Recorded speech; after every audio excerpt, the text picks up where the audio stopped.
ইনবক্সে মেসেজ আসবে কিন্তু সিন হবে না, রিপ্লাই পাবে না, পড়ে থাকবে ওইভাবেই। কেউ কেউ হয়তো অপেক্ষায় থাকবে, এই বুঝি আসলো অনলাইনে। আবার কেউ কেউ হয়তো টেরও পাবে না, কেউ একজন নেই, কেউ একজন হারিয়ে গেছে। হঠাৎ একটা সময় কারোর হয়তো মনে পড়বে, কে জানি আর নেই। কষ্ট করে নামটা সার্চ করবে, পুরনো ভিডিওগুলো দেখবে আর ভাববে হুট করে কোথায় চলে গেল। আবার কেউ কেউ হয়তো একদিন দুই দিন না পেয়ে ফ্রেন্ড লিস্ট থেকে আনফ্রেন্ড করে দিবে। যখন আমি থাকবো না তখন আমার স্মৃতি কি কারোর মনে পড়বে? হয়তো পড়বে, আবার হয়তো বা কারোর পড়বে না।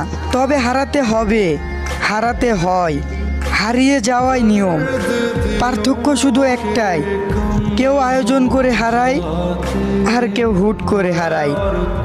আমি না হয় হুট করে হারিয়ে যাব।